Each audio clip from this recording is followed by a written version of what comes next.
Hello everyone, thank you for returning to Micah's Library. In today's video, we will be continuing with Around the World in 80 Days made by Jules Verne, and we'll be continuing where we left off. At Chapter 3. Chapter 3, Phileas Fogg Makes a Famous Bet. At exactly 11:30, Phileas Fogg set out for his daily walk to the Reform Club. His regular table was set for lunch. He finished eating at exactly 13 minutes before 1 and went to the library. It took him until 3:45 to read the Times and until dinner time to finish the Standard. He finished dinner at 5:40. Half an hour later, his whist partners arrived. Andrew Stuart, an engineer, John Savellan, and Samuel Valentine, bankers. Thomas Flanagan, a beer brewer, and Gauntier Ralph, a director of the Bank of England. A robbery had just occurred at the bank, and the thief had escaped with £55,000. According to a witness, the robber was dressed like an English gentleman. The witnesses described him to the police, and detectives were sent all over England and to English territories overseas to catch him. A reward of £2,000 had been offered for his capture.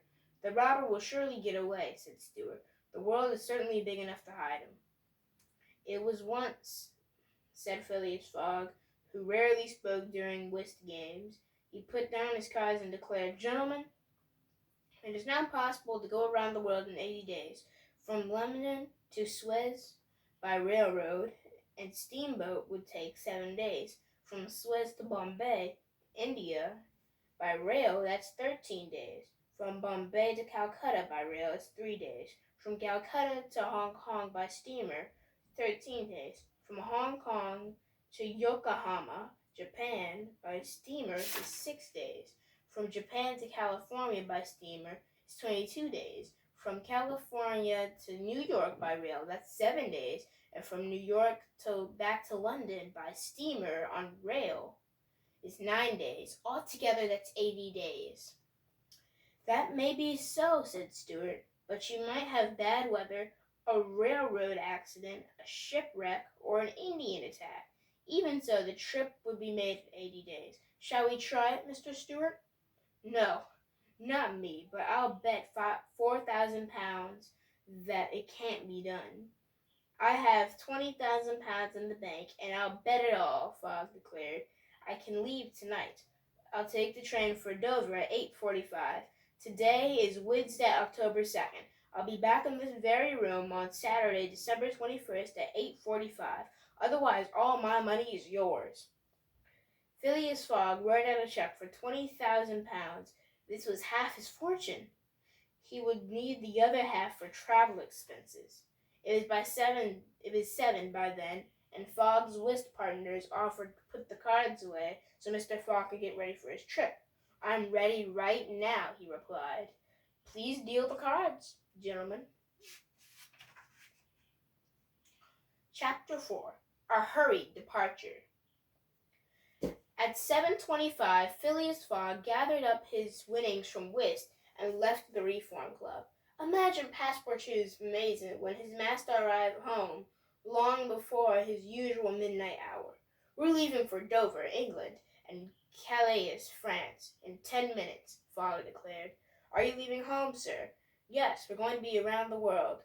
We're going to have to be back in 80 days. There's no time to lose. Passepartout was speechless. Finally, he asked, what about the suitcases? There's no time to get suitcases. Just pack a bag with 2 shirts and 3 pairs of socks for each of us. Bring my coats and some walking shoes too, and hurry. The servant was flabbergasted. Surely this was a joke, and just when he was ready to settle down to a quiet life, this had to happen. However, he packed the bag as he was told. Fogg added a railroad and steamboat timetable and a large roll of banknotes to the clothes in the bag. Take good care of this bag, he warned. There are £20,000 in banknotes inside. Phileas Fogg and Passepartout hailed a taxi and reached the railroad station at 8:20. A beggar woman holding a baby approached them for money. Fogg gave her everything that he had just won at whist. Master and servant then bought first-class tickets for France. The train pulled out at exactly 8:45, and suddenly Passepartout cried, "Master, in my hurry, I forgot to turn off the gas burner in my room." "Very well, young man," Fogg replied. "Your gas bill will await you when you return."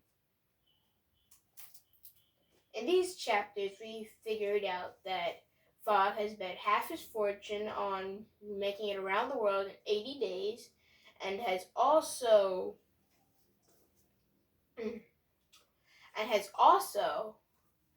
been preparing to go on this adventure for a while because he was able to time everything down to the second. The new vocabulary for these chapters would be the Standard and Times. Those two are different types of newspapers that Mr. Fogg would have read while he was at the Reform Club waiting for his whist partners. That is all for today, and as always, please like, subscribe, and share this content with other people who love a good story. Thank you for returning to Micah's Library.